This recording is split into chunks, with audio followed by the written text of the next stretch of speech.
El cuerpo humano, el cerebro.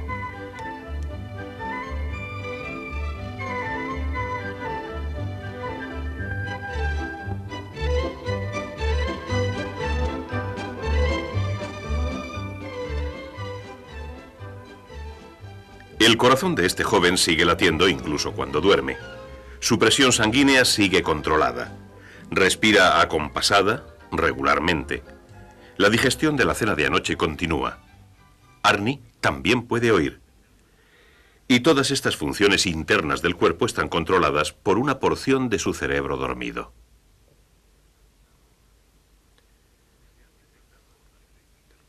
Se han detectado ondas eléctricas rítmicas que se mueven hacia, desde y por el cerebro humano. Cuando alguien duerme, podrían parecerse a esto.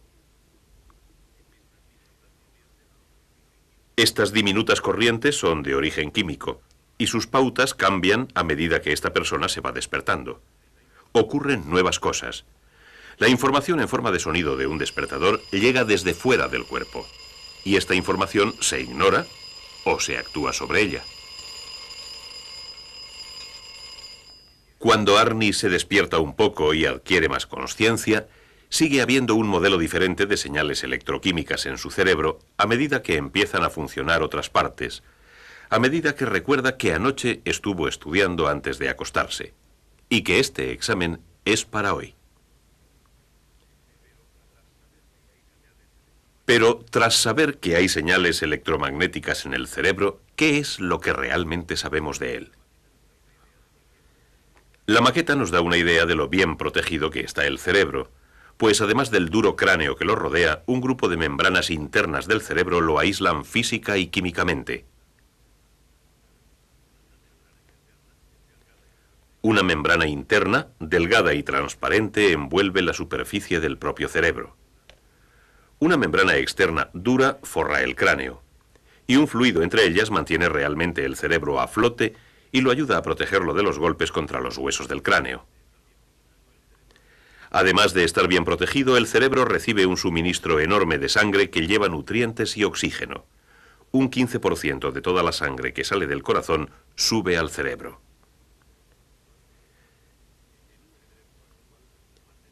En un cerebro actual, más de 100.000 millones de células reciben estímulos, deciden qué hacer con ellos y transmiten señales de control a todas las partes del cuerpo. Si cortamos a través del centro del cerebro humano, podemos localizar áreas generales de control. El cerebro anterior, o cerebrum, controla generalmente las actividades voluntarias. Las actividades involuntarias están controladas principalmente por el cerebro medio y por el cerebro posterior. Arnie sabe que es en el cerebro medio y posterior donde se regulan los latidos del corazón y la toma de aire, y donde se estabilizan la temperatura del cuerpo y la presión de la sangre. Y el cerebro medio y el posterior pueden controlar también toda una serie de respuestas motoras muy complejas sin necesidad de que seamos conscientes de ellas. Arnie puede estudiar para su examen con la parte anterior del cerebro, mientras las partes posteriores controlan sus numerosas respuestas motoras implicadas en el acto de masticar. Volviendo a nuestra maqueta, podemos ver dónde las líneas troncales de los nervios conectan el cuerpo con el cerebro.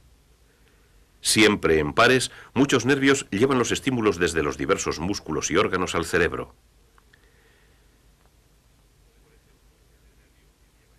Por ejemplo, este nervio lleva estímulos desde la boca de Arnie.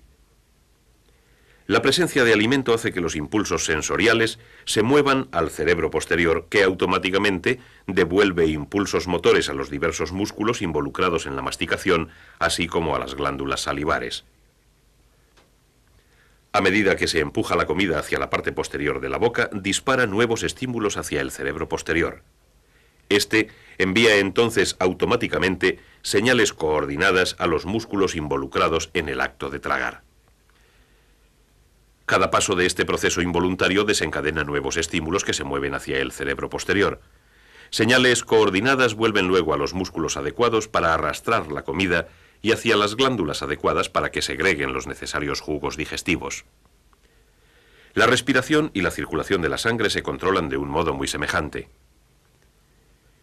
y otros muchos procesos involuntarios se controlan desde las partes central y posterior del cerebro. El nervio óptico se relaciona con la visión. Estos nervios controlan los músculos de los ojos. Estos nervios controlan los músculos faciales y transmiten el sentido del gusto, y estos coordinan el equilibrio y la audición. Estos procesos involuntarios se coordinan automáticamente en el cerebro medio y posterior de forma continua, manteniendo vivos nuestros cuerpos y generalmente sin ser conscientes de ellos. Otras respuestas corporales involuntarias se coordinan desde otro centro importante. Está muy dentro del cerebro anterior. Es una masa de tejido sumamente especializado, el hipotálamo, con neuronas sensibles a estímulos específicos de la corriente sanguínea. Por ejemplo, las neuronas del hipotálamo responden automáticamente a los estímulos de un alto nivel de azúcar en la sangre, apagando el apetito. Arnie está harto y es hora de ir a la escuela. Y esto nos lleva a la segunda función del cerebro.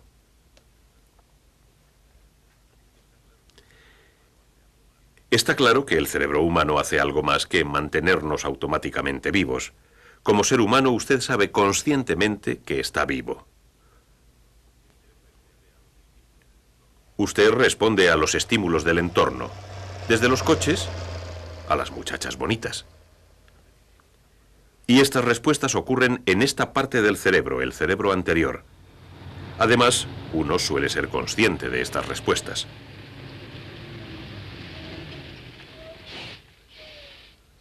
Arnie responde a la bocina del autobús escolar, volviendo la cabeza y echando a correr, pues es consciente del hecho de que si no corre, puede perderlo.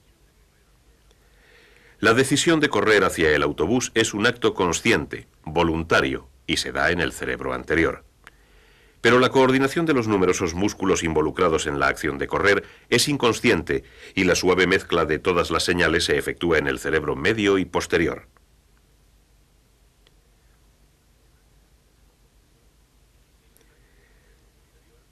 Si se daña el cerebro posterior, el cerebelo, como en este animal de experimentación, todavía es posible el movimiento voluntario. El gato se mueve hacia la comida, pero hay poca coordinación de sus músculos. El cerebelo dañado es incapaz de hacer su trabajo.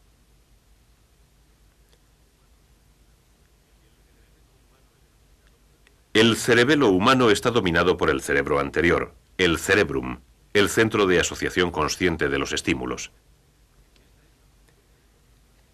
Esta es la parte del cerebro que nos permite aprender tantas cosas diferentes. ¿Cuál es la geografía de este cerebro? En primer lugar, su capa externa la constituyen los cuerpos grisáceos de miles de millones de células nerviosas. Es la corteza cerebral o materia gris de nuestros cerebros. Esta corteza tiene muchas vueltas, metiendo un gran número de estos cuerpos celulares en un espacio limitado.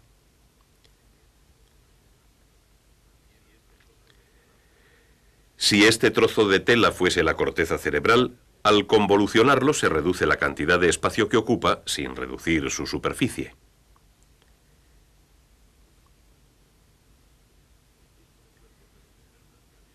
Estos cuerpos de las células nerviosas forman las capas superiores de ambas mitades o hemisferios del cerebro. Debajo de la corteza hay fibras que salen de los cuerpos celulares. Y como estos millones de fibras nerviosas están cubiertas de un aislante grasiento, la mielina, aparecen como una masa blanca, la materia blanca del cerebro. A lo largo de esta sección, muchas de estas fibras nerviosas pasan de un hemisferio a otro, uniendo ambas mitades en una sola unidad.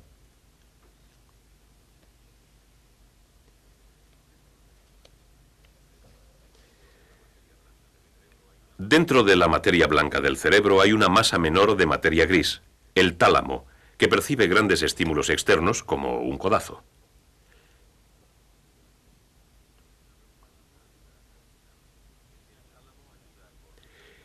El tálamo ayuda a coordinar nuestras respuestas musculares voluntarias a esos estímulos. Debajo del tálamo está el hipotálamo, que además de controlar el azúcar en la sangre, entre otras cosas, es una especie de regulador de las emociones. Emociones como el miedo, quizás el miedo a no saber la respuesta a estas cuestiones. Bueno, esto no es muy difícil. ¿Cuáles son las principales funciones de la corteza cerebral? Se sabe ya mucho de la corteza cerebral gracias a la investigación efectuada con pacientes humanos sometidos a cirugía cerebral. Esta investigación se suele efectuar estimulando eléctricamente partes de la corteza cerebral expuesta. Muchos trabajos han identificado partes determinadas de la corteza cerebral que controlan funciones determinadas del cuerpo. Las neuronas que constituyen esta banda controlan los músculos voluntarios del cuerpo. Las neuronas de esta área controlan las respuestas de los músculos voluntarios de la pierna. Cerca hay neuronas que controlan los músculos voluntarios del muslo. Luego viene un grupo de neuronas que controla los músculos del torso. Un grupo mucho mayor que controla los numerosos músculos de la mano y del brazo. Y por último un grupo muy grande que controla los músculos del cuello y de la cabeza, incluidos los involucrados en el habla. En una banda que va a lo largo de las neuronas motoras está el área somestésica. Los nervios de esta área perciben los estímulos de fuera del cuerpo. Por ejemplo, estímulos procedentes de la piel del pie y la pierna se perciben aquí, y los procedentes del torso aquí. Un gran grupo de neuronas somestésicas reciben señales de la mano y del brazo, y otro gran grupo de la cara, incluidos los labios y la lengua. El sonido se percibe aquí, la vista se percibe aquí. Así que la corteza percibe estímulos del entorno en diversos centros y controla las respuestas voluntarias a estos mismos estímulos de la mano.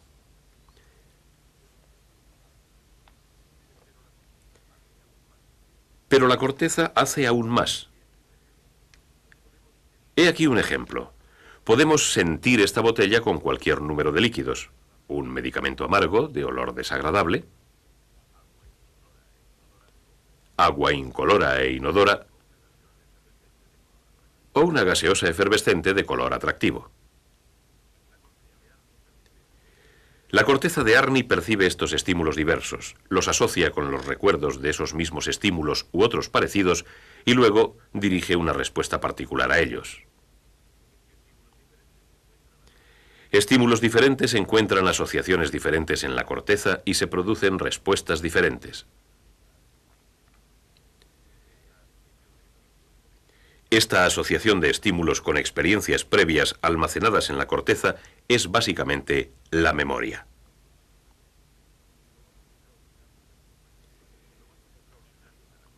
Y lo más extraordinario de la corteza humana es que va mucho más allá de la asociación de los estímulos simples. Por ejemplo, estas palabras impresas, bebida suave de gusto agradable, pueden ser un estímulo casi tan efectivo para la corteza como el objeto real que representan las palabras. Por lo que sabemos, solamente la corteza humana es capaz de asociar una gama tan amplia de abstracciones de estímulos, gráficas, habladas o escritas. Esta es la función denominada pensar. Así que Arni y nosotros llegamos a la cuestión crucial: ¿cómo se almacenan las abstracciones y los recuerdos? Una teoría compara la corteza con la parte de almacén de un ordenador electrónico. Los ordenadores, como la corteza, controlan una variedad de tareas complejas sobre la base de información almacenada en ellos, en este caso en forma de modelos magnéticos sobre cinta.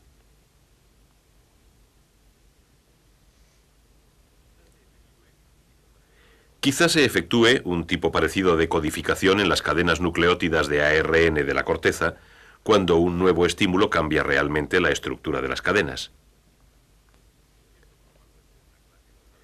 Esto forma luego una clase totalmente nueva de molécula proteínica, la cual es efectivamente un trozo de información que nunca se encontró en el cuerpo. Estas proteínas, dice la teoría, se almacenan por miles de millones en las áreas asociativas de la corteza. Una teoría muy diferente sugiere que dentro de la corteza, las neuronas individuales, tras repetida estimulación por estímulos externos, forman un circuito electroquímico entre ellas mismas. Miles de millones de circuitos pueden establecerse, almacenando cada uno de ellos su parcela de información o asociaciones. Pero esto no son más que teorías, y hay que hacer aún mucha investigación antes de que alguien sepa exactamente cómo funciona realmente el cerebro humano.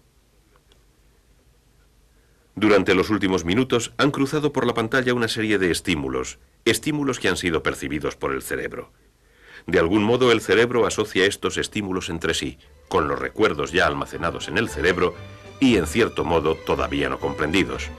Es de esperar que produzcan nuevas asociaciones, nuevas ideas, una nueva comprensión del cerebro humano.